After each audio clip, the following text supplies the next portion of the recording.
All right, all right, all right. Hello, developer. First of all, thank you so much for having me. Because we haven't officially worked together, I know you know who I am. You've probably seen my work before, but just to touch base, because we haven't worked together before, I just want to go over some couple ground things.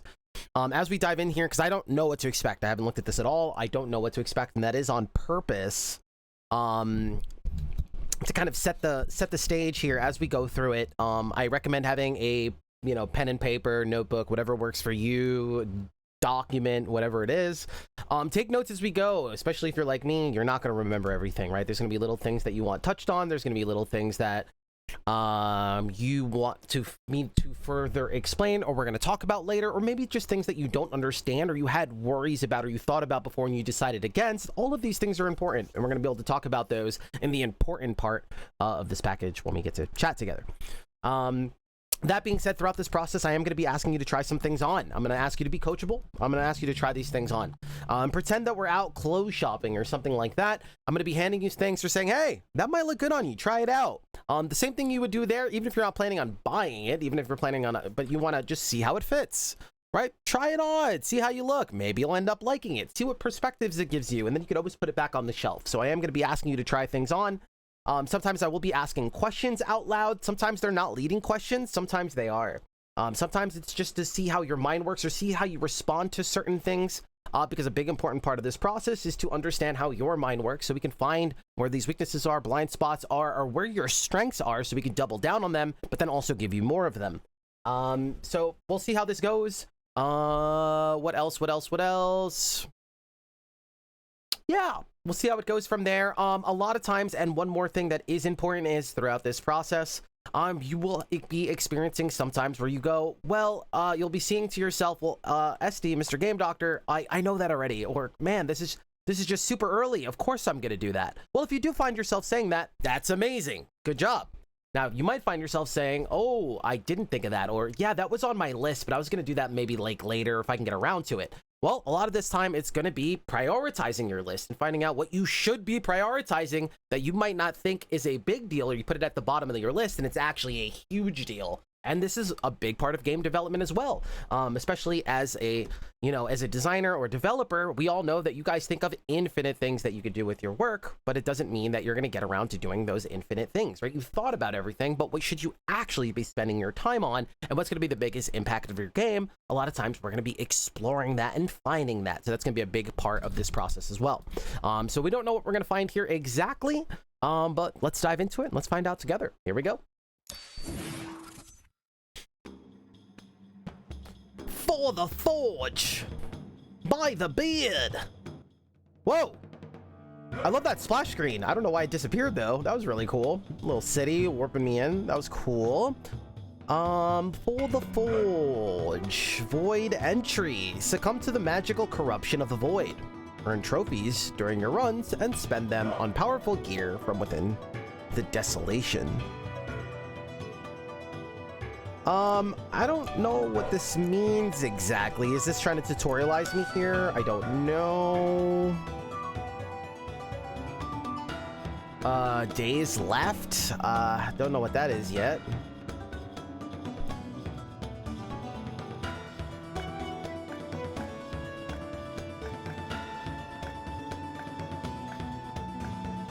Very cute. I like your playful UI. There is no sound design here. Obviously, obviously early, but then a lot of games never add that kind of stuff, so let's be thorough.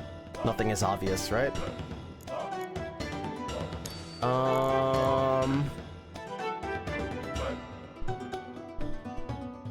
Okay, we'll talk about that. Let me go in here real quick. I love that you have sliders and everything good to go here. Very, very nice. Starting at halfway. You love to see it. Let's try this. Let's try full screen. We love to see it. I'm guessing right now you just have it all on one screen. Now it looks really low. What the hell? That got a lot lower.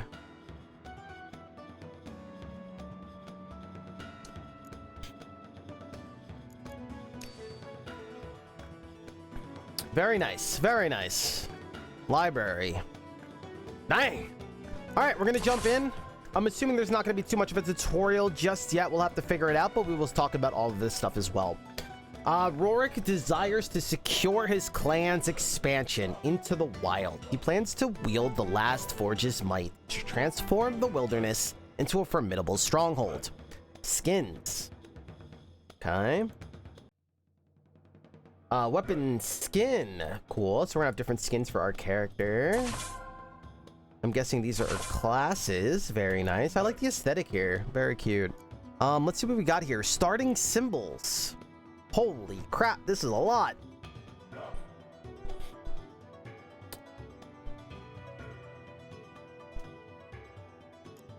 Bronze quiver. 50% chance, add iron arrow to deck. Gain 1 block. Gain 3 attack. On exhaust, every symbol in the same column increase multiplier by 1. Okay, so one of the things I want to talk about is onboarding, right? Onboarding is something that we're going to dive into a lot more when we talk and we get to go back and forth. But I do know, as someone who digests the market every single day, that one of the things that we do very weak on the current market is tutorialization and onboarding. If I told you forget everything you know about tutorialization and onboarding, right? And consider that like we just barely ever even get it right. We're not in the ballpark. Imagine that this whole time that we think we're speaking English and we've actually been speaking Spanish, right? Or like something like we just have it completely wrong. That would put you closer to the truth. That would put you closer to the truth. We just do not onboard and help get people feel comfortable very well. And one of the things we're looking to do is encourage. We're looking to teach and encourage, right? We want to encourage our player. We also want them to, you know, we want to give them that positive reinforcement. You got it. You got this, right? You're doing well. You're learning, right? That's some of the most important things we can do. And another thing that we want to do is we want to go from assuming, okay, they have never seen anything like this in their life to being comfortable, right? We want to assume they don't know anything to getting them familiar and comfortable is one of our goals. And we're that shepherd. We're the guy, the death on the boat, you know, shepherding them across the river of souls or whatever. That's our job, from they have no idea to comfortable and how to think about our world. When we create this world, you want to assume that they know nothing. Assume that we're introducing them to a world and a language that we completely made up. And how would we do that? Because we kind of are, right? Everything, the world, how they play, what we're doing, everything is new. They know nothing. Same with me. I don't even know what we're doing here.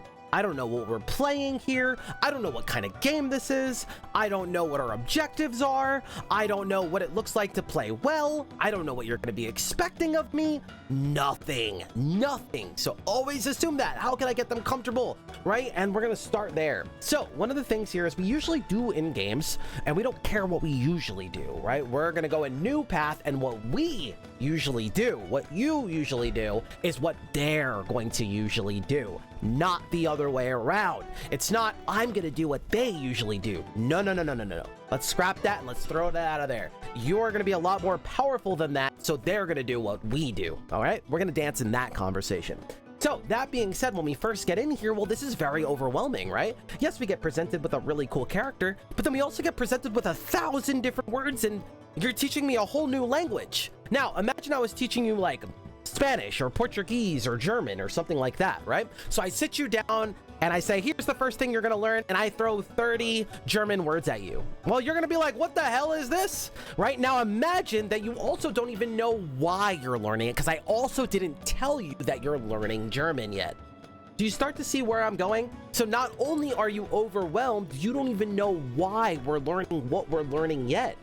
Because we don't know what we're trying to do. I didn't tell you that we're learning German yet, just like you didn't tell me what kind of game we're learning and why we're learning it. We didn't sit down and say, hey, I'm going to teach you Monopoly, and the objective of the game is we're going to try to get different plots on this board, and that's how we're going to win. The more we have, the more money we're going to make, and we can defeat our opponents or whatever, right? Or, hey, I'm going to teach you soccer. Let's start with one of the important things of soccer is getting the ball up and down the court so we can shoot a goal. Right? So now you have a structure of what we're learning. We're going to set the stage. Now, if we don't have that, we're just going in here going, I guess we're going to learn something. All right, I see a bunch of random words. We want to start like getting them comfortable with the scope of what we're going to learn. Now, how do we do this? So there's nothing per se wrong with this, but just because there's nothing wrong with it doesn't mean there's something right with it. So where would I like to start? Well, I like to start with under the assumption that the player and this information does not help them. And if it's information that doesn't help them, let's not give it to them, right? None of this makes sense. Why? Because they don't know anything, so why give it? Right? Why overwhelm them? Why even throw this at them? We can do that later. Some ways to do this. Maybe we show them a cool character and we jump into the game space and start teaching them right away, right? Or getting them comfortable. Later on, after we can assume we taught them, after we assume that they're more comfortable, and then they can look at this and go, ah, okay, cool, I have some familiarity. All of a sudden it can make a lot of sense, right? Because if I jump you right into a battle and I take my time saying this is how battles are going to work, this is the kind of things you're going to look at, here's what block and defend are, and then I put you on a character screen that gives you an artifact that says every turn you get block, you go, aha, I know what block is, I just learned that. Cool, I kind of get it what this artifact does. That's cool. But if we don't have that reference point, this means nothing. You might as well be saying Pikachu, Chinese food, ding dong. You're making up a language. We have no idea, right? And so this is part of your onboarding. This is very overwhelming, right? And this all adds into each other. So we're making a big deal out of a small deal, but we're getting the point across that we just don't. This is what we do in the industry and we're just used to it, right? But it doesn't mean it's good, right? Nobody learns that way. All right, let's keep going. On Jackpot, every symbol in Jackpot will deal direct damage. And again, we have no idea what any of this means, right? We could be playing tic-tac-toe for all I know. We could be playing Scrabble. We don't know, right? We have no idea. How would we? We just started the game, right?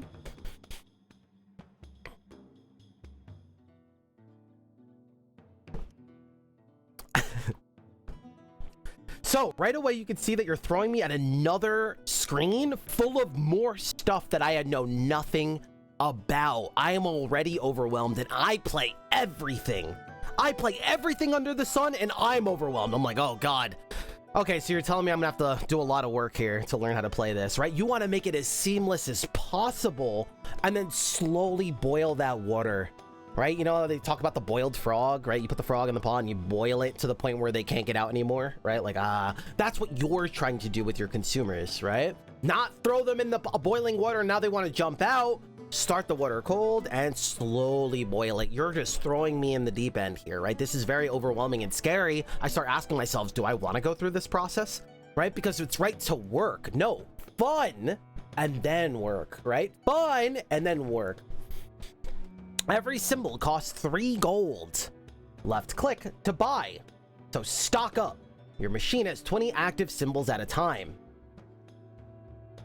Now notice here how much process you skipped. You didn't get me comfortable at all. And I know that you said you might be struggling with the onboarding process, but if people make it through it or they stick with it, that they tend to stick around longer. Well, look what you're doing. All right, consider for a second that you're putting a huge stop sign and you're saying, go away, do not pass. And then only the brave souls that are daring enough to go past that are the ones coming in, right? Imagine for a second I open a restaurant and I have all these bums and riffraff outside, right? And it looks so scummy and raggedy, but inside it's really nice. Well, how would the person outside ever know that, right? How would they? They're gonna go to the place that looks super welcoming, right? So here we are. And again, I get that it's early, but we want to get the point across because all games do this. Symbol costs 3 gold. Left click to buy. Stock up on your machine. What machine? Right? 20 active symbols. What does that mean? Do I want more of them? Do I want less of them? Are those bad guys? Are those good guys? What am I trying to do with these symbols? What do symbols mean? We don't know anything, right? I don't even know anything. What are we trying to do here? Do you see what I'm saying? So this should start to already shift your perspective. Oh, no wonder onboarding is rough. I'm not onboarding. I'm not doing anything. I'm just assuming they know everything, right? We're not teaching them at all. We're actually putting a big scary sign that says, get off my property, right? So again, we want to start in a totally different space, right? Here is a big machine and we have symbols on these machines, right? And these symbols are going to help you do blank. I don't know because I don't know yet, right? I'm just making it up because you didn't teach me either. And so we want to start there, right? This is very, very important to ease people in. And again, don't, this is not a you thing. This is an industry thing. That's why I'm giving you these tools, because once you learn, other people are going to start doing it, right? We don't want to do like them. You're going to be that pioneer. You're going to be that shepherd, but you need to learn these things. So first we need to be able to see it, right? If we don't see it, we can't do anything about it. Roll or remove, click to continue. If you see something you like, but you can't afford it, right click to lock it. How do we know? How do we know? I don't know what is it the shiniest thing? I don't know. Every card has 2 categories represented by the white icons at the top of the card. You can see how many you have with each category by opening your bag. Again, we're gonna have to do a lot more here. There's a lot of assumptions. This is all new to players, right? I can assume that these are icons, but a person that never played this kind of stuff, it's probably gonna be super overwhelming, right? What the hell, icons, right? Okay, these pictures, got it, right? They have no idea, right? Help them out here. Well, white icons at the top of the card, you can see how many you have with each category by opening your bag. Collecting more symbols from the same category increases chances of triggering jackpots. This is activated when 5 symbols in a row share at least 1 category.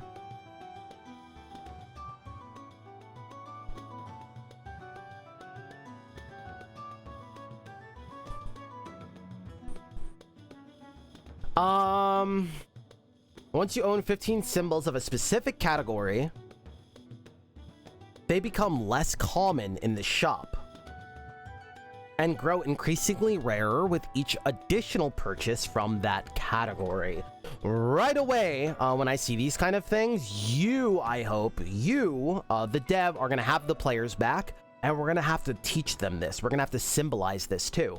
If I'm getting my 15th one, the game better be telling me, oh, by the way, right, here is something symbolizing that they're gonna be tougher to come out.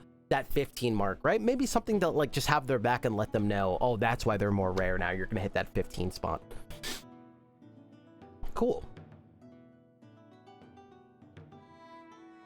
Gain 10 gold each time you visit the store. Rerolling becomes more expensive with each use, but its cost resets every time you return to the store.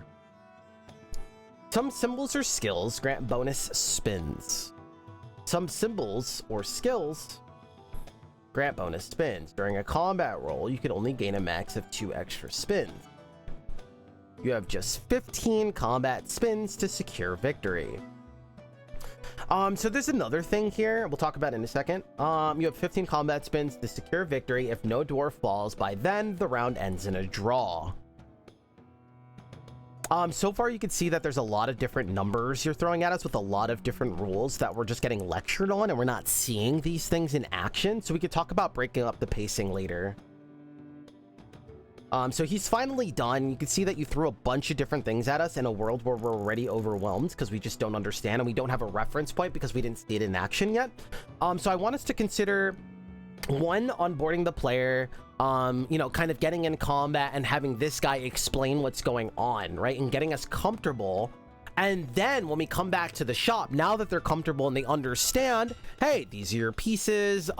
This is what the symbols look like. Hey, look, we matched 5. Generally, we want to go for a match 5 because that's how we get these things.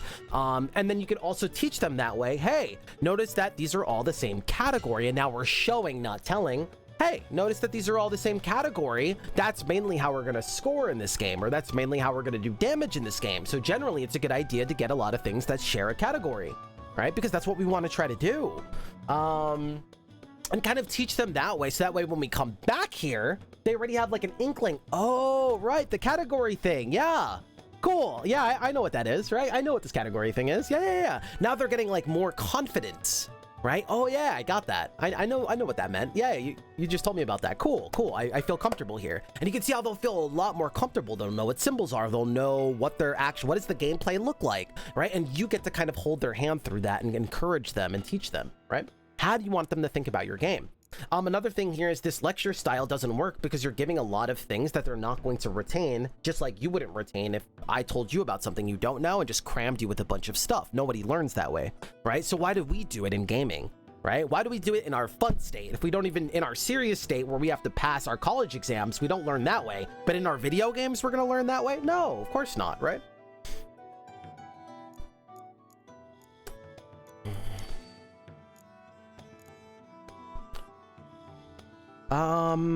I thought it said something about we have 20 symbols, but I only see like 5 here.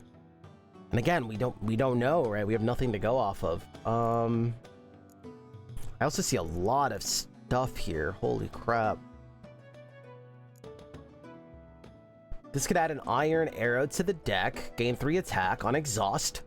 Every symbol in the same column increase multiplier by 1. Okay. Every adjacent iron arrow or diamond tip arrow is exhausted. Gains 7 attack. Okay. Let's just get to it. I don't think they said if our money carries over or anything. Maybe that's another thing to consider as well. What else do I have in here? We have some treasure chests. We have a little bit of fire, a book. Oh, they also tell us here. Cool.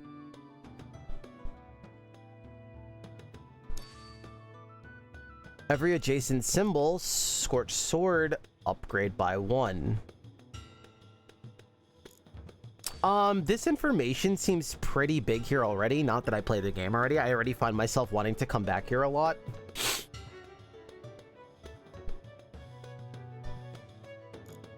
Escape always means close, right? I'm already trying to escape. We call this player conditioning. Know what players are going to want and how they play other games. It's a global command. Escape means shut. Escape means get me out of here, right?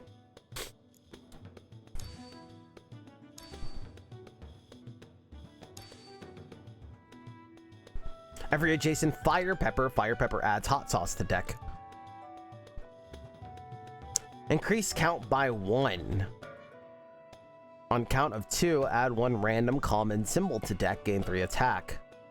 Every adjacent fire pepper, okay. Every adjacent symbol is exhausted. Room key is exhausted, gain 5 attack. Exhaust those symbols. Oh, interesting. That means these? I don't think we want to do that. All right, let's just go to battle, I think.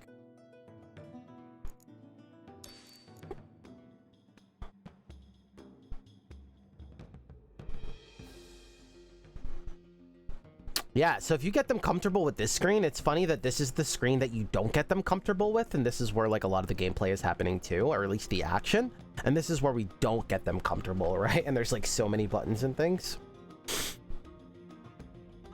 On Jackpot, every symbol in Jackpot will deal direct damage to opponent equal to its attack gained or direct damage dealt. I love the aesthetic. Love the aesthetic here.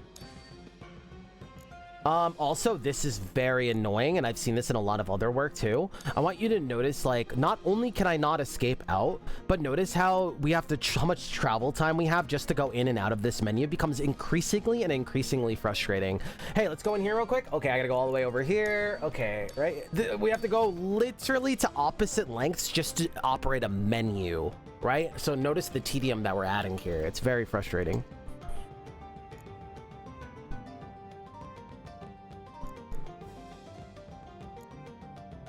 Don't know what any of this stuff means. On Jackpot, add 3 Death Eaters to your opponent's deck. Okay. Looks like I can look at my opponent's stuff. Hard bone.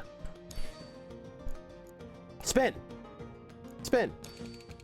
Ooh, that looks really cool.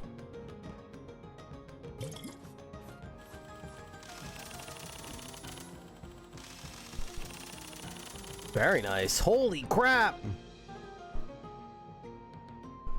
Well, that's not good. Definitely gonna want some, obviously, gamification and sound design. I'm gonna assume that it's just early. So we're gonna need more information here, I would say, fundamentally, while we're in the early stages of this game. We want to set ourselves up for success.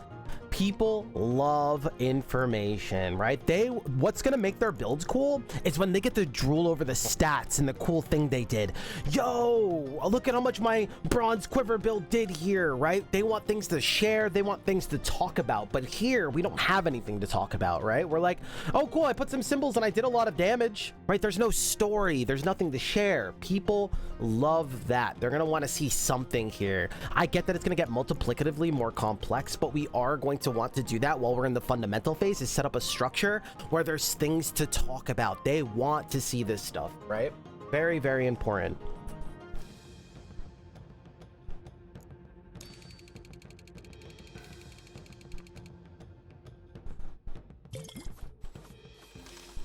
Very nice.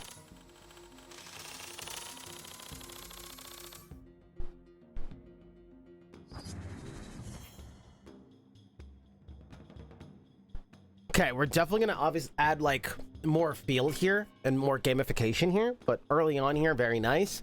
Later on, we're gonna want to create like more of a moment. Same thing here, right? This is just like happening. We don't want something just happening. We want to feel it. We want to feel it. Pick a skill. Whoa. Again, tutorialization. Why am I getting a skill here? Do we get a skill after every round? What's happening here? If a symbol is in every corner, gain 1 free spin and exhaust those symbols. What? I didn't even pick. What? Oh, okay. On every roll, something symbol has a 30% chance to deal direct damage equal to its attack or direct damage.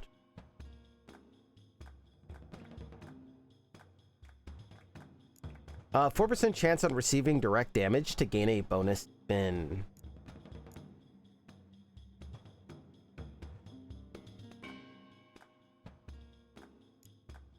Okay. Maybe a little bug or something. This is cute.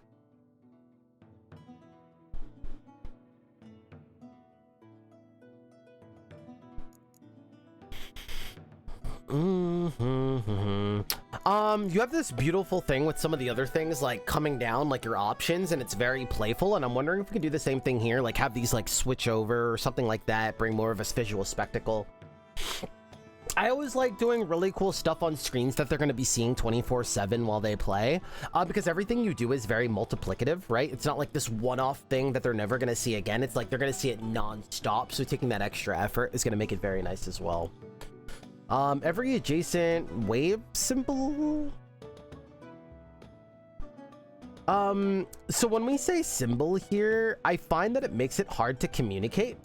And remember, you want like a language. The more people talking about your game and having conversations around your game usually also equals like a better space and more people wanting to be part of that conversation.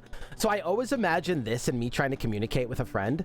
Every adjacent symbol upgrade by 2, right? And it's like, what do we say? So we're gonna make up our own stuff, like wave or something, right? I like to give them that language to use because it's like advertising in a way, right?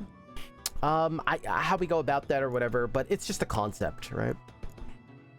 30% chance, upgrade by 3, gain 2 block. I don't know what upgrade. Armor, healing, direct damage, and block are increased by this value. Okay. Instantly heal for 2, gain 2 block. Every adjacent symbol, meat symbol?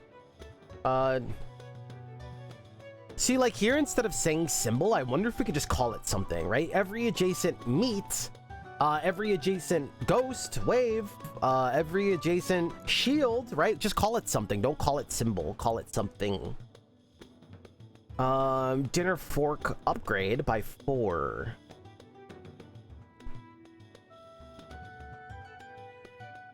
Every adjacent meat, dinner fork upgrade by 4.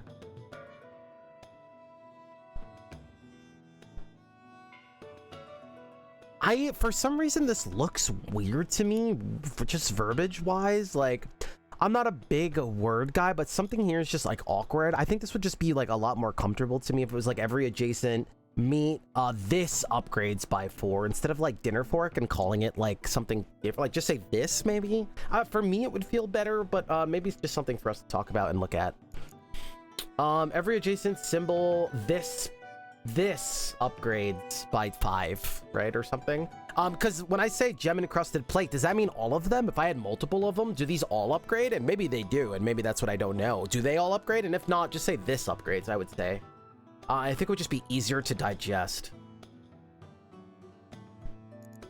I kind of want this information on this screen, but that also could be compounding because this menu is really annoying. But yeah, I kind of want this information. It would just make my life a little bit easier.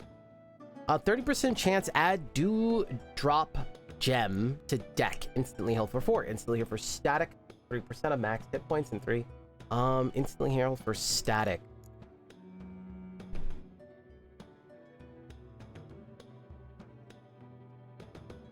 So let's just buy stuff.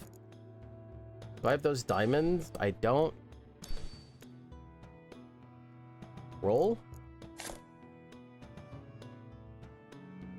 Fire.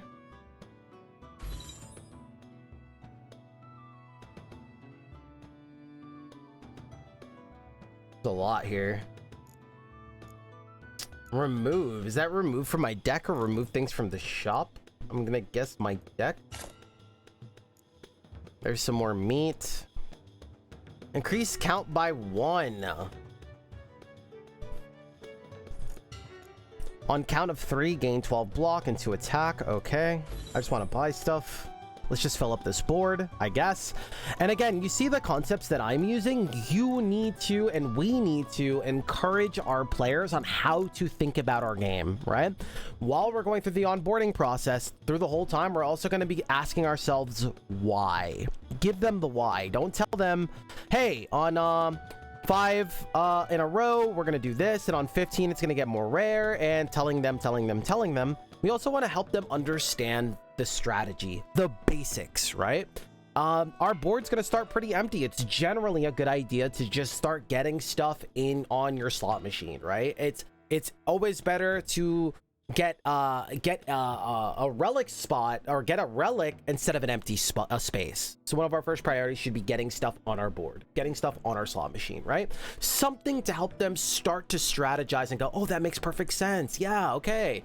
Yeah, man, I'm being very picky, but I have a bunch of empty space. Maybe I should, right? And they'll start to go from there, but we have to get them started, right? We want to start encouraging them.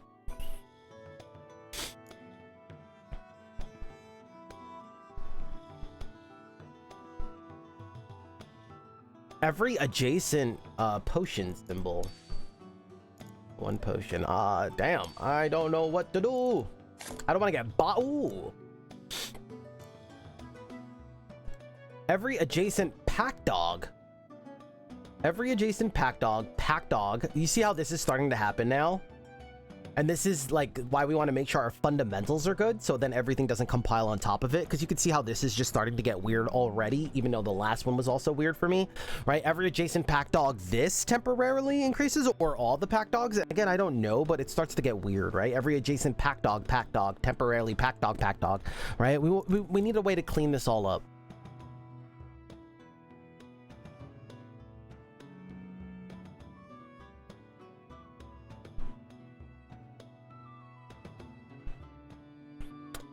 Every book symbol. I'm seeing a lot of things that are very linear so far as well, and that always scares me as well. Everything is very column based, and so I'm looking for opportunities where I get to feel clever. And I'm sure this is still early and we'll find it, but I am noticing that so far everything is like more of this and this and this, and you go this, you just do this, right? And it's not like, it's not rewarding my creativity.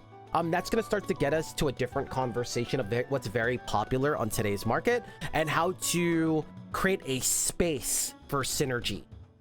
Now, you've probably been taught through other games and through this work here where you think you're creating synergy. And this is a trap. This is a trap, and why some games feel kind of blah and other people get attracted to these games that make them feel really good. Your job is to create space for synergy, not you create the synergy. We don't want the dev synergy. We want I created this synergy. And we're going to talk all about that, but that's just to wet the whistle or whatever. We'll talk more about that. Battle!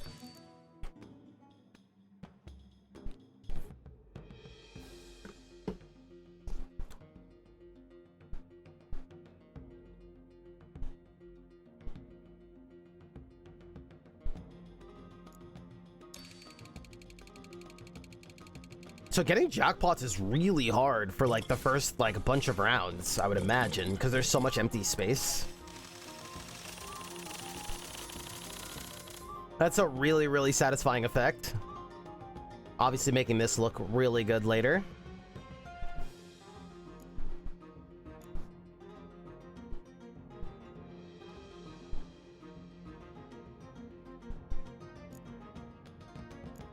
So what is this? Do it again? We have no idea what this means.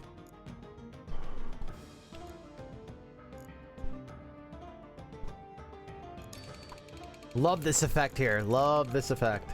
And I love how you slowly break it down here.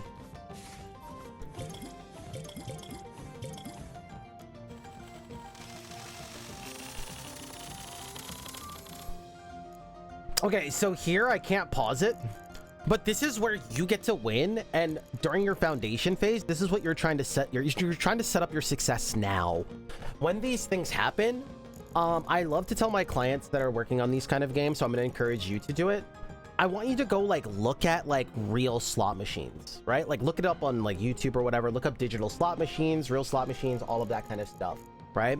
These are oozing fun. That's why they're so addicting, and they give you the worst odds in the casino, but they're the biggest profit points, right? Why? Is because they're so fun. They're so fun. They ooze. There's a lot of other things too, but now when we do these, I want to see these things happening, right? So this guy's adjacencies, I think you did like a little nudge thing, but that was it. We want to see that, right? This is gonna upgrade. Cool. I want to see it. Bring, poof, upgrade, poof, upgrade, right? Boom, boom, boom. We want to feel those things. I built that, right? And we want to feel that. Even drawing a quick line here, right? All of these things that we could do. If we're gonna add an arrow, right? We want to be like do the work here and take your time, because this is where the gameplay is happening. This is where their fun gets to happen. The same thing if I take down a boss in Elden Ring, where like that's the fun and the satisfaction. Here it's our contraption working, right? We built that. It's admiring our Lego set after we've built it, right? That's it, right? We've done the work. We're in the lab. We're buying different parts, and we're trying to make this work. We're trying to make this build, and then watching her fly, right? This is watching her fly. We want to make sure this part looks beautiful, because this is the winning part of your game. This is the window shopping effect. When we get to put different builds here now, right? During your advertising phase and your window shopping effect, we get to show different boards and how they're like operating differently. Like this one is going and upgrading all of this stuff, and then they see a different clip, and then the fire sword's going upgrading, adding 20 attack, right? And they're gonna get to feel all of that, right? You already have the accumulation of the damage, which is very good, but the accumulation of those numbers that we're gonna add here, we also want to add that, because that's gonna give us our run identity, right? That's their identity. It's not like, okay, every single one feels the same. They just say different things. No, we want to feel different. This fire one is going to execute differently than, say, if I make an arrow build or a water build. That's going to look kind of different, have a different aesthetic as well, right? We want to set these up just like different slot machines are going to have different, they can do it like an Egyptian slot machine, right? And has these pharaohs and stuff like that, where as opposed to if I play I don't know, a Looney Tunes one, the slots are going to be like completely different. We want to try to capture some of that essence as well.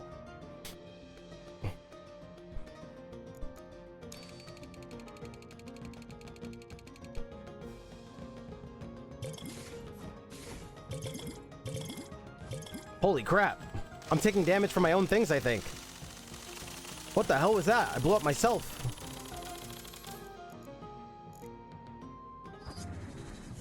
So right there, you can also see this is why we want proper fundamentals. Remember the first time I told you, oh, we got to take a moment there because you just transitioned automatically? Notice how I didn't get to digest anything. It's on your time, right? You decided. Now, we also talked about onboarding and getting players to stick around and be comfortable, but you're not letting us be comfortable because the game is going at your pace, not mine. right? You need to have our back. Hey, I want to make sure you're comfortable. I want to make sure that you're understanding this stuff. I want to make sure that you're succeeding. Why do you want them to succeed? Because if they're succeeding, they're going to stick around.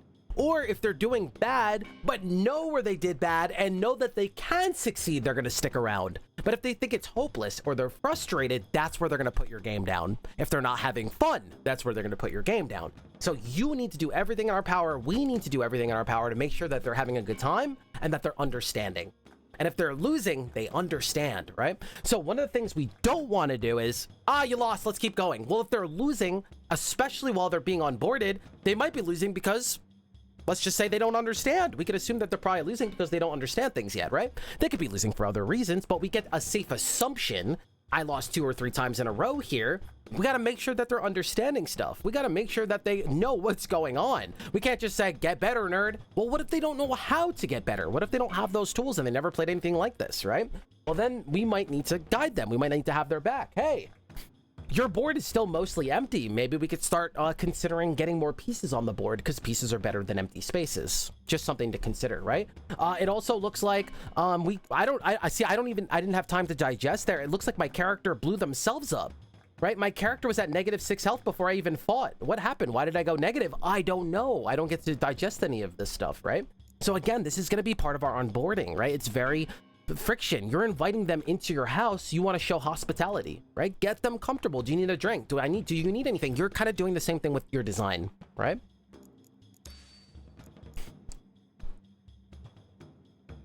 First symbol in store is discounted to 1 gold.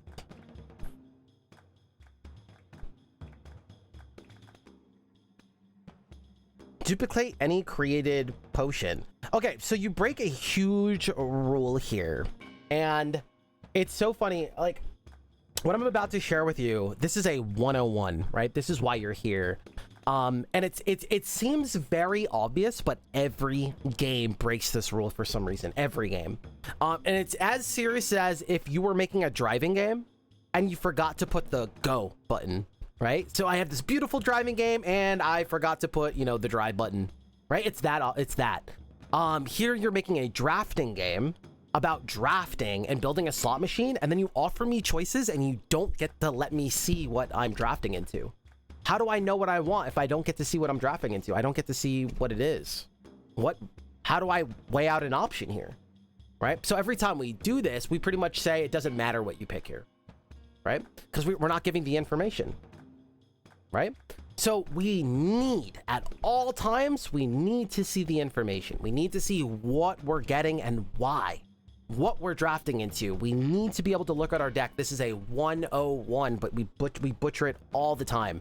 It is so important, right? We cannot ask, do you want this? Do you want this? But we also don't know what we have, right? We need to see those things. It is so important. This is equivalent to, like, this is saying, like, that it doesn't even work. This game doesn't work, right? Because I draft on what? What information do I have, right?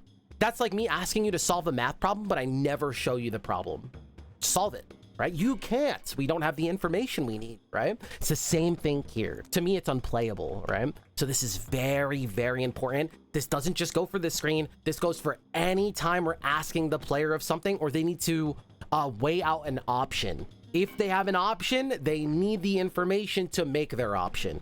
If I'm playing Slay the Spire and I'm in combat, there might be a reason to know if there's a fire coming up. So I need to see the map. I need to see my deck. I need that information. Do not punish a player's memory. You are not making a memory game, right? We need the information at all times, And again, this is not just for this work, and that's why I'm taking a big deal here. I am telling you, for your future work and all of your work, we do not make memory games by accident. They always need information because the information matters. You're going to make interesting choices here. You're going to make awesome space for synergy and awesome builds here, so people get excited to do PvP in your game. We need to give that information because it's respecting your itemization. It's respecting the time that you took to make interesting builds and interesting space here. To respect your time, they need that information.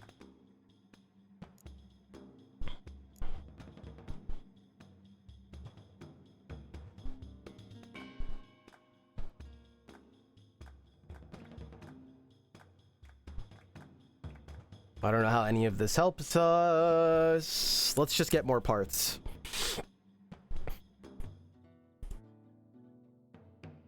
This kind of stuff, right? We can go really far. One of the things I would expect on the market from a game doctored game, when this starts saving me money, tell them how much money they save. They love that stuff. If I can mouse over this and we're creating content or we're talking and stuff like that, and I can mouse over this in 3 rounds and say, yo, this saved you this much money already. We love that stuff. If an artifact is giving me damage, put a damage number on there. Let me know how much it's given me so far. We love that stuff. We love that stuff. Not only that, it's helping us learn. It's helping us learn. Hey, did I need this thing in my build? It didn't really do anything in this build here. Now I know for the future, we need to have their back, right? So not only is it adding satisfaction and we love it, and we're subtly helping them as well.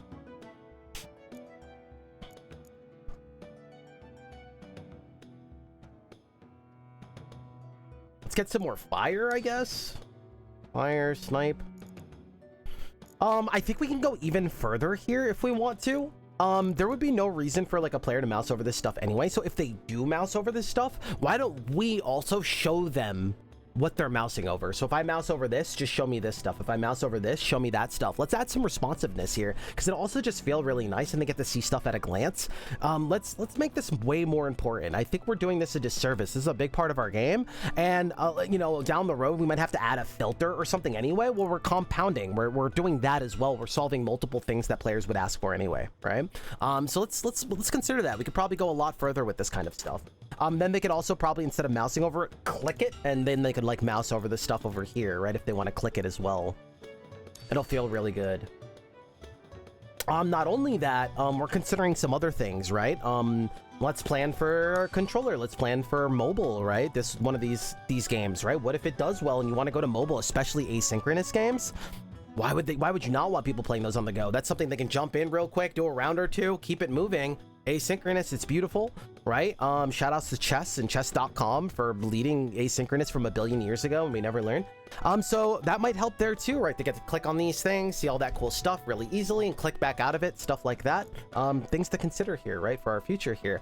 Planning for controller as well, right? Just hitting a button to put the cursor over here and then going up and down these, right, is another thing to consider. So we can start planning for our controller support as well. If we're not planning for controller, we're planning to fail, right?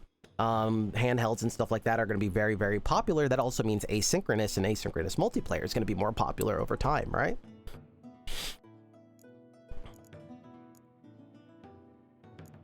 Every adjacent fire pepper add hot sauce. It sounds like you're making a rap or poetry when I read these, and again, it's really, I can't put my finger on what's annoying, but it's annoying, right? If you just listen to me read this out loud, every adjacent fire pepper hot sauce, fire pepper hot sauce, pepper hot sauce, right? Like I'm busy with the words that I didn't even have time to digest the words. I don't exactly know what's going on here, right? We want to somehow, again, maybe this is where this ad, every adjacent fire pepper at, I think I can't even digest what's going on here because I'm so flabbergasted by the words. Every adjacent fire pepper, this fire pepper or the fire peppers, right? Add hot sauce. Why do I need to know that the fire pepper is adding the hot sauce? Is the Mr. Fire Pepper very important here? Maybe this is like unnecessary information. Every adjacent fire pepper add hot sauce to the deck, right? Why do I need to know that this fire pepper is adding it? Maybe I think we just need to clean this up as well. Instantly heal for 1, gain 3 attack. Okay, so these, and again, you can see the linearity thing I'm talking about here. Fire peppers with more fire peppers, this with more this, right? And that is something that we're going to want to talk about. How do we loosen the grip here?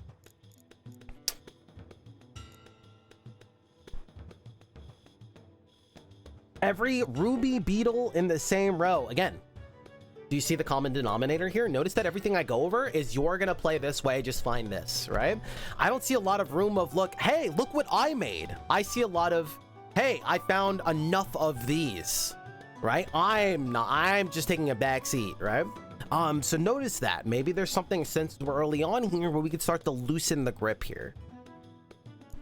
Because at some point the game's going to be playing itself, right? And there's going to be a difference when another game comes out like this and more people start making these, and one of them's letting the player feel really cool and your game's over here saying match them up, right? You tick this and find more of those, right?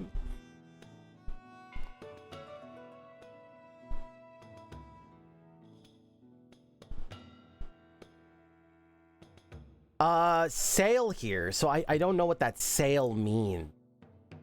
Right? Sale what? I think everything's $3. Is this $1? I have no idea, right? We're not even showing it. We're not acknowledging when I mouse over what I'm going to go to. So I can't even figure it out through the structure. So that was $1, right? Yeah. Okay, so maybe showing those as well. Showing what's going on here. I guess there's a common understanding that you're hoping they learn that everything is $3, I believe it is. So a sale is $1, but maybe we add some flair there.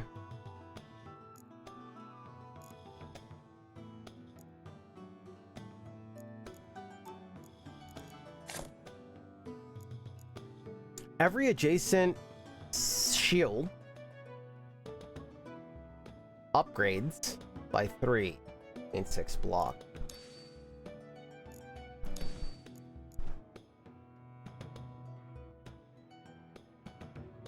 Every adjacent symbol, Brewmaster Guide, increases count by 1. On count 3, increase multiplier by 1. So everything is very linear at the moment. 30% chance, add do drop gem to deck, which is a diamond fire.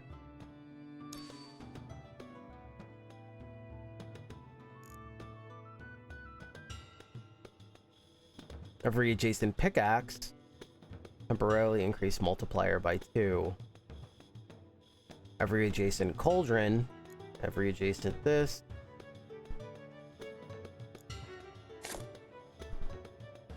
%, chance, gain 20 attack. Holy hell.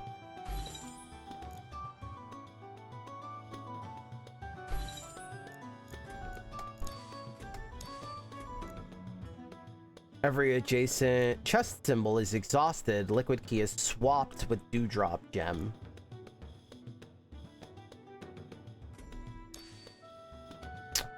So with these symbols, one of the things that I always like to encourage, you can see how we pioneered with some of the other like works we done, Star Raiders and stuff like that.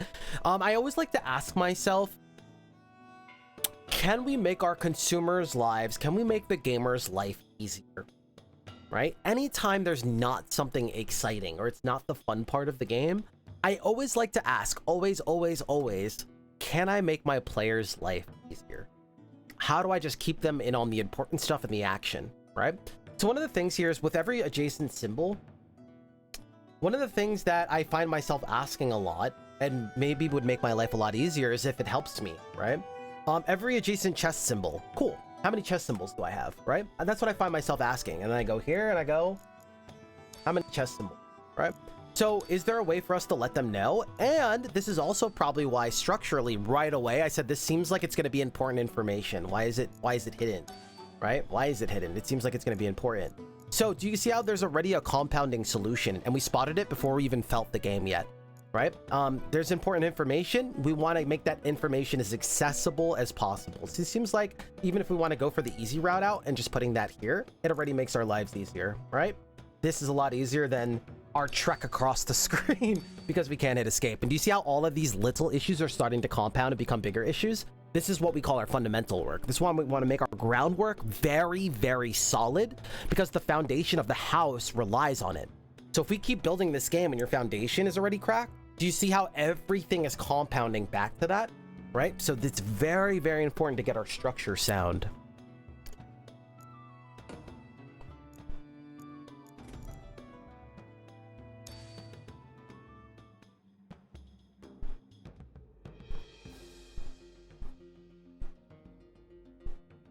We could probably even go further. You're going skin and weapon skin and stuff like that.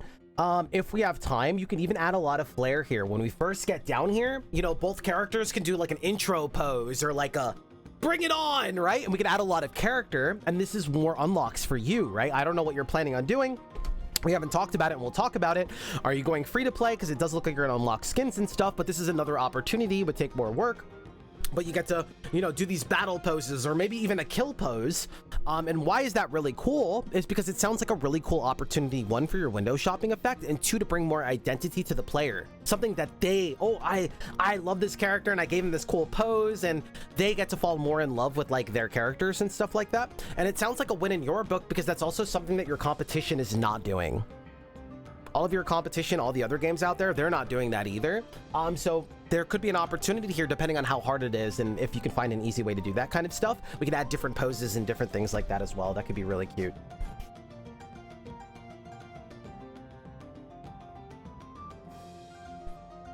%20 chance to roll to swap up 2 active symbols to Pack Dog.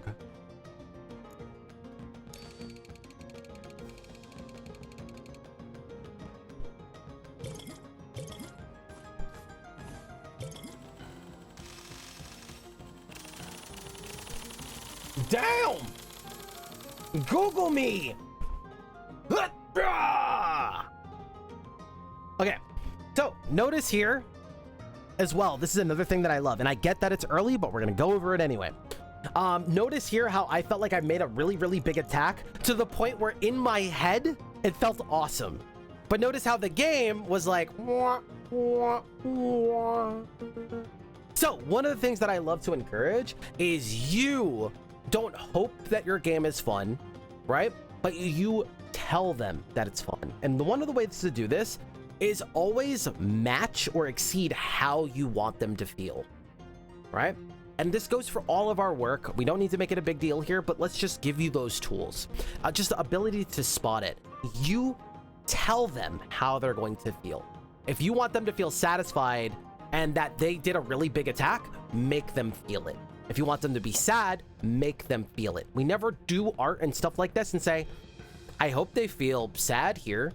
I hope they feel engaged. Never, right? Look at any other industry. When you're watching a movie, you probably know a sad part's coming up before the sad part gets there. Why? Because they're moving you, right? They're setting up the shot. They're setting up the scene. They're setting up the transitions. They're setting up the music. And you're probably like, oh no, right? You start to feel it, right? Before they even do it. And they're probably just talking, but you could tell, right? The dread, the weight. Well, that's because they're making you feel it. We do the same thing in video games. If you want them to feel awesome after a boss fight, you create that, right? You don't just say, I hope they feel cool. I hope they like my game. No, right? It's the same thing even with games without graphics or like this, right? Hearthstone Battlegrounds, right? Here's these little circles and all they're doing, pogs, and the pogs are smacking each other. But what do? Well, if I do a big attack or I do an attack over 20 or something, what happens? Boom! Pieces go flying, right? I fly out of my chair, right? I feel it. I'm like, holy crap, that was awesome, right? They didn't say, I hope they felt cool doing that. No, you made them feel it, right? It feels awesome. So we want to do the same thing here, right? If they do a really strong attack for the part they are in the game, make them feel it, right? It's early, but this is where our characters get to come to life too, and this is a spectacle, right? This is really awesome. So there's another thing to consider there, right? Maybe they have 2 different attack animations. Maybe they have 3 different attack animations. Maybe they do something really cool. Takes more work and stuff like that, but something to consider, right? Or maybe we take the low-hanging fruit and you come up with something else. There's not one way to cut this cake here, right? Maybe our pieces do something. Like if we hit hard enough, the pieces go flying, right? Or their pieces go flying, right? Right? And there's a spectacle there. It's something that they're going to feel, right? We don't leave that to chance. We move them. That's why a lot of the Game Doctor games are grabbing people, is because we make sure of that. We don't hope for that, right? There's a difference. All right, let's keep going.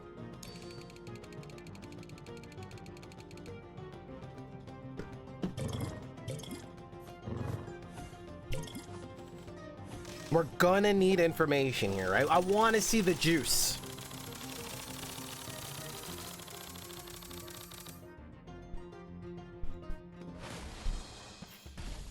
Nice. Again, didn't get to digest that, right? What did we end up at? Let me digest the information. We're gonna want to pause there and go at their speed, right? Got my first trophy. We'll obviously add some dramaticism here. We want it to feel really cool, right? We're partying here. Nice. Our newest trophy, we can even have it like shining a little bit, right? Remember, UI is not just work you have to do, right? We want them to think that you loved doing it, even if we're faking it, right? Imagine going to a restaurant and your server told you how they really feel. Like, bro, hurry the hell up and order, right? No, of course not. When you're there, they cannot. You think they don't want to be anywhere else in the world but serving you, right? Of course, you're doing the same thing. I had to do UI work here. No, dude, I loved doing UI work here. You're not even going to be able to tell, right? Oh my God, this is all so fun, right? We want everything adds to our experience, right? So even little subtle things, right? Have our newest trophy shining. We just earned that, right? When we're down to 1 HP, right? Dun, dun, dun, dun, right? Warning the player, hey, you got to lock in here. Stop saving, right? Everything that we can do here.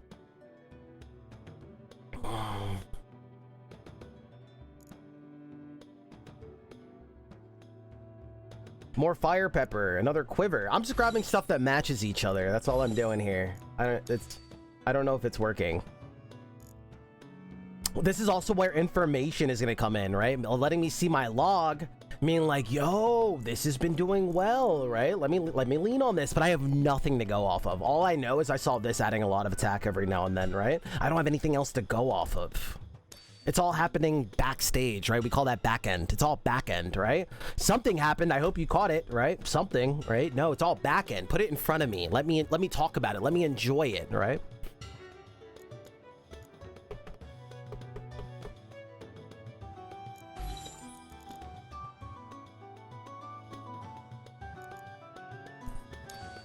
If I also got to see what was doing bad here or underperforming, that would be really nice too. It's really hard for me to tell anything. I have no idea.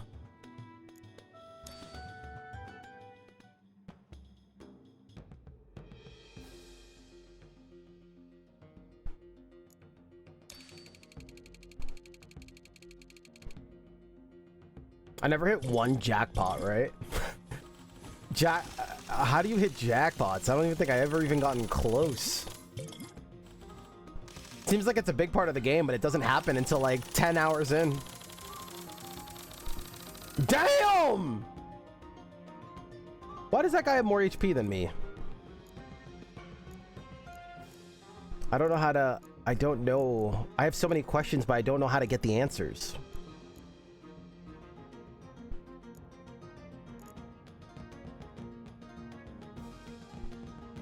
How did you have so much HP, my guy? Base HP is increased by 30%.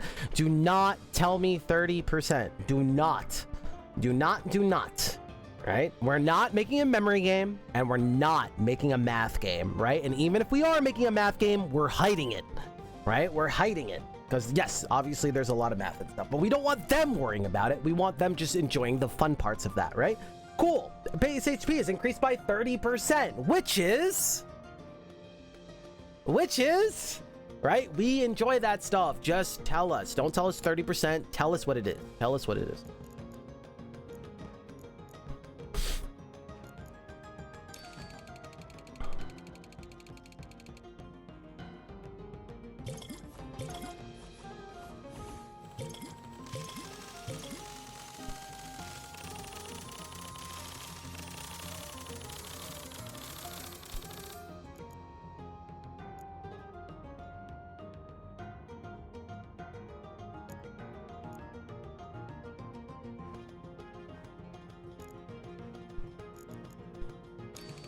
Kill this fool! I don't think we ever got a bonus spin yet.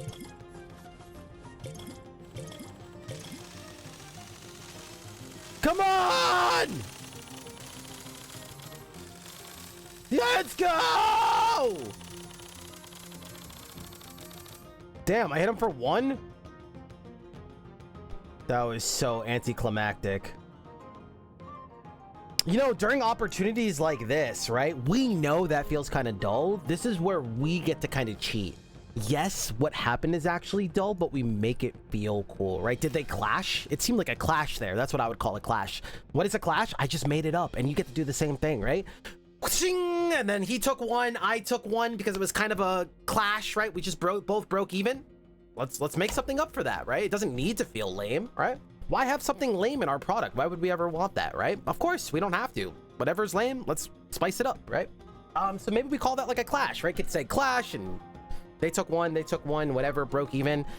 We could even have something happen and make up a clash, right?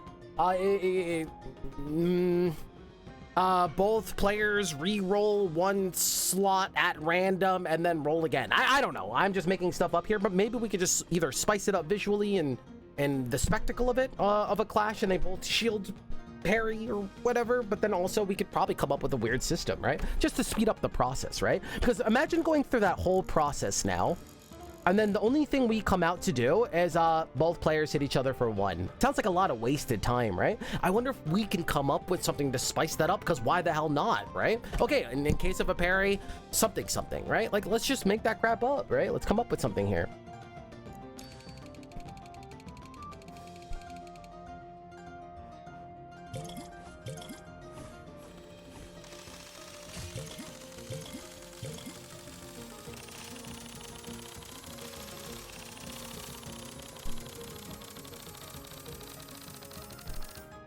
Die!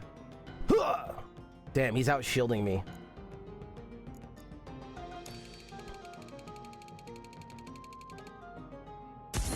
Is that my first jackpot? Oh. See, now we're talking. We did something cool there. I don't know what happened, but it was cool. We didn't say jackpot or anything, unfortunately.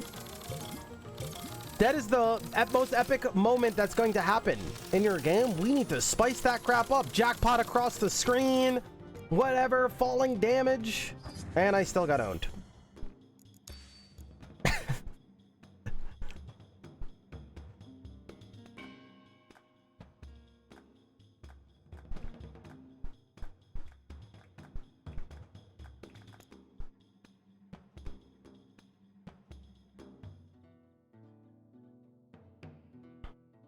Deal 1 static direct damage to self and increase count by 1. Its count of 3 is exhausted. On exhaust, gain 15 attack. Gain 15 attack just for, like, that one round, right?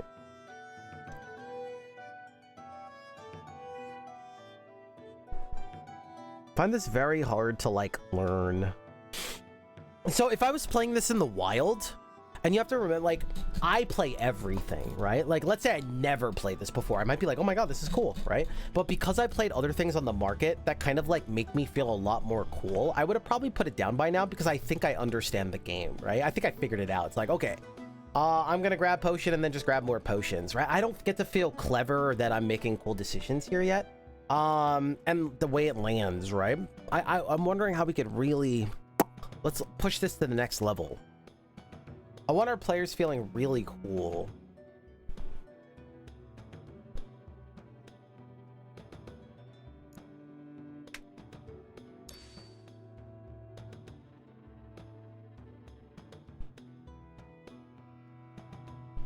I don't know what's doing our most damage. Is this cooking? I don't know what upgrade means. Okay, upgrade is just for that attack, like gain attack. That's all it's doing, I think. I think that's what's happening. Pack Dog's doing nothing. I don't know.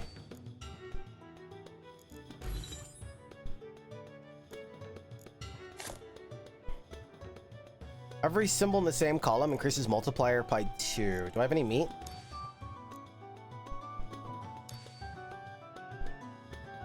Every frying pan in the same row upgrades a frying pan. How many frying pans do I have, right? You tell me that answer. I'm guessing I have 0.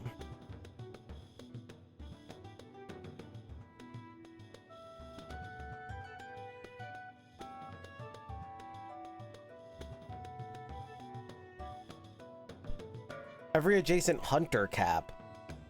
I don't have a hunter cap. How do I find that? I need help. Help! Do I have ruby beetles? Uh-oh. I don't have anything. How do I have nothing I need? How do we have nothing we need?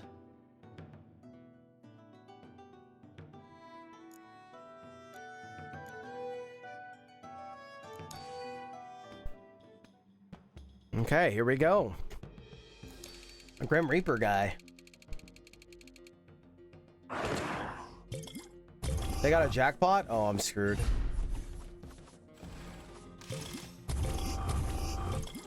Oh, this doesn't sound good.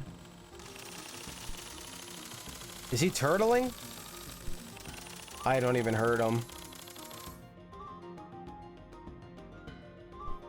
Oh, this is bad news, Bears.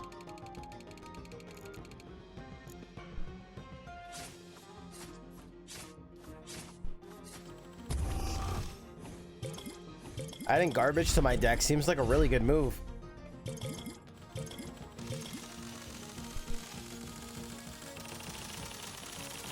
Seems like a really, really good move.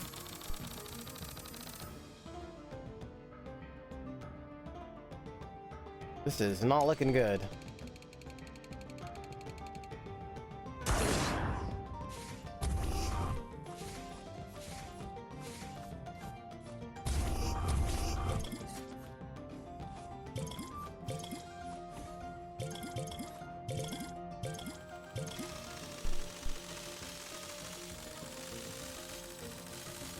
Well, we're not doing damage.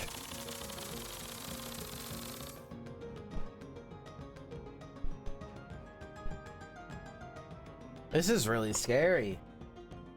Watching this scale up to like not doing anything here definitely is a feels bad, man.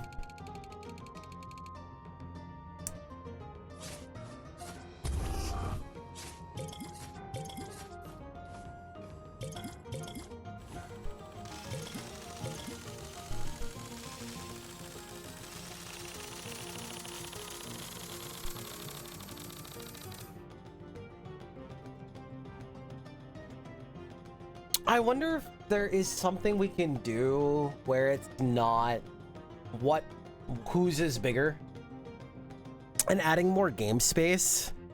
And it would be a huge rebalance, but I'm noticing that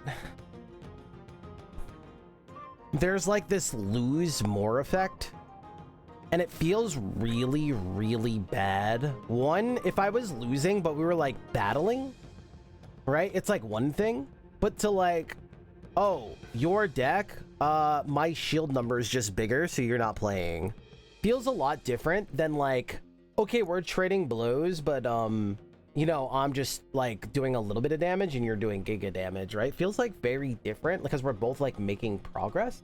Whereas one is like not, you're not playing, we're just sitting through the process. And I don't know the solution of this. I just know that it feels really, really, really bad.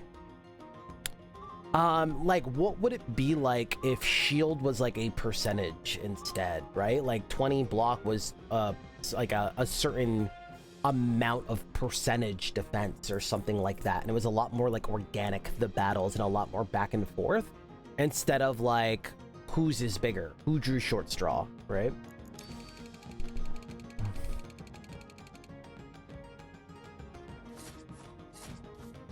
I think what happens is we want more of a tug of war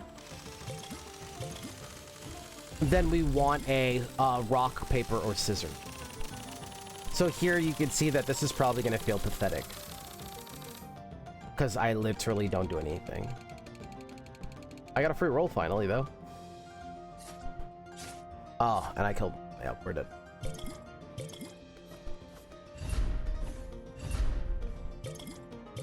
Oh, never mind. I'm back. This is still gonna feel really bad, isn't it? Oh, we do some damage here.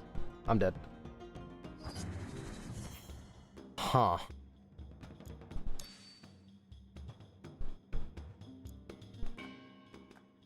Uh-oh.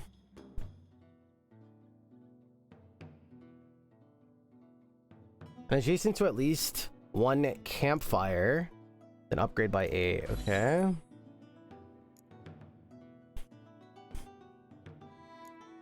Every dewdrop gem in the same row is exhausted. Frozen drum. Add file note. I think we have dewdrop gems.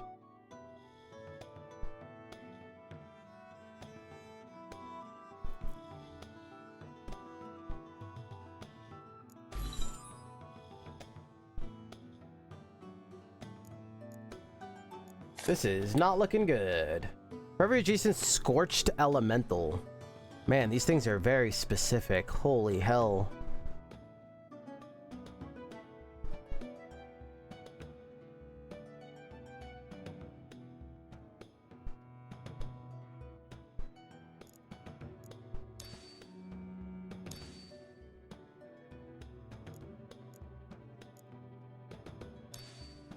Alright, is it time for puppers to come out?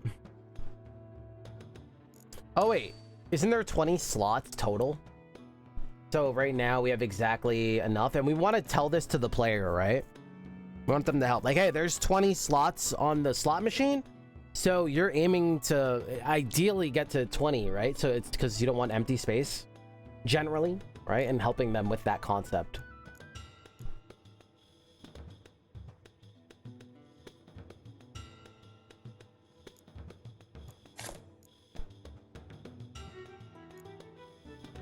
This is the first one I've seen that, like, cross builds, I think.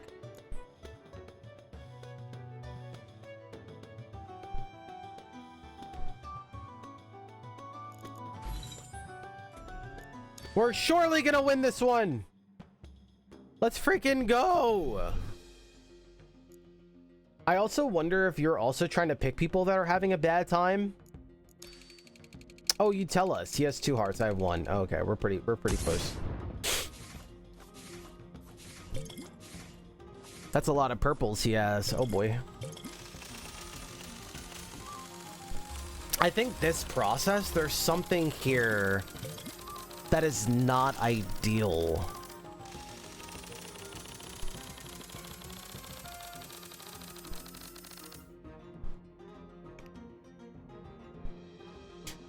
I'm trying to like figure out an analogy of like kind of how it feels and then how we can solve it.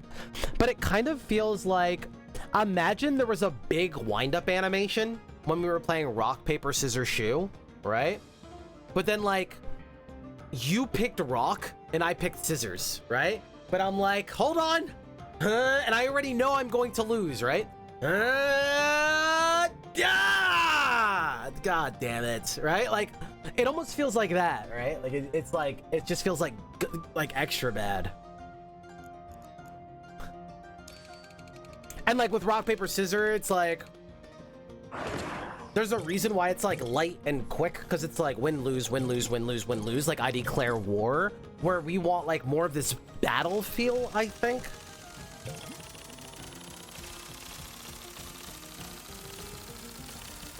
I don't know though. I could also be bad. It's just how it feels initially, for sure. What just happened?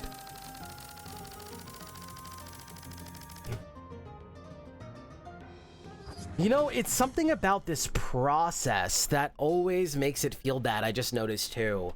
It doesn't matter if I make a god attack, an Exodia attack of 300, but if they have 250 shield, it still feels pathetic, right? So the only time I'm allowed to feel really good is if while I feel really good, they did bad, right? Like on shields. Because if we're both doing well, the game is going to feel horrible. And I'm just noticing this is going to lead us to long-term problems, right? And I'm going to compare it to other auto battlers. If we compare it to the GOAT right now, backpack battles, right? I always praise it because we get to late game and we have all these moving parts, all these intricate builds, right? It's so multiplicative.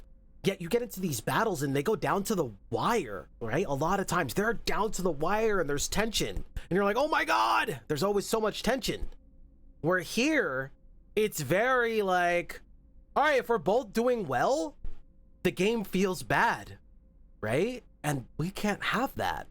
And so I noticed now that it's dawning on me, this is a big long-term problem because we have to hope that both players aren't doing well because that's when the game feels its worst. And that scares me.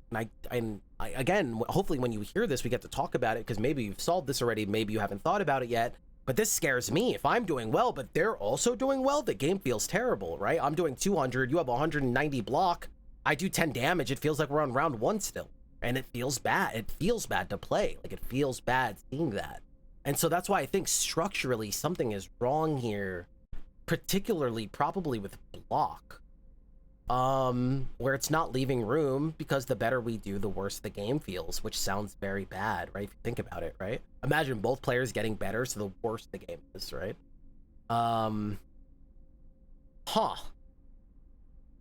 That was that really just opened my eyes. Actually, it was that last round that really just sunk it in for me. So there's a lot that we have to talk about here, because it's dawning on me, right? We can't really have that.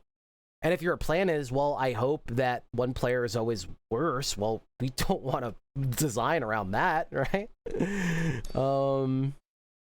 This is really cool, the cosmetic shop. We can gamify this, make this feel a lot better. Again, I don't know what your plans are. And we could talk about how to dress all of this up and make it feel really good, but the gameplay part is really scaring me. One, it doesn't leave me wanting more, because I didn't feel clever to begin with. I felt like I picked one of your categories that you created and then just searched for that category. I didn't feel like I really did anything to build anything cool, so that didn't leave me wanting more. If it left me wanting more and I built something really cool, I would be very excited to dive in again to see what else I can build. Now, a lot of surface game players that don't play a lot of this stuff, they don't understand design. They're just going to understand how they feel, and it could still be totally fun. But the people that have played a lot of these before, over time, they're going to feel this, right? And it's going to show up them asking in other words. They're not going to say this exactly, because they're not trained to, right? They're not going to be like, oh, the design here and the linear, you know, progression of these, you know what I mean? Sometimes they will, though, because I've had other client games work on auto battlers, and there has been these consumers that are getting smarter and smarter, and they're like, hey, all of your clans in your auto battler don't leave room for cross synergies and creativity. It feels very linear, and people have downvoted and gave negative reviews for these things because it feels more lame. So again, they are getting smarter, and they are going to realize that kind of design that's very structured and linear, that's you coming up with categories and the player just picking them, as opposed to a player that gets to feel clever for something they're coming up with. And when we get to our coaching call, we can talk about strategies and tactics on how to create a space for synergy and not you create synergy, right? And those are totally different things. So I think we can leave it as that as our starting load. This is just to get a ground floor of what's going on here and what you're trying to create, and kind of get you started. And then once we get to our coaching call, we could really dive into these things and strategies and start giving you tangible results to shoot for, and where we could best aid you, depending on how this stuff came up for you, right? And what it starts opening for you. So yes, I'm very excited to talk about that stuff and see where we go. I also don't like the jackpot system, because it's like something that starts jumping into the game at like round 7 or 8, maybe, or I don't know. It just feels very...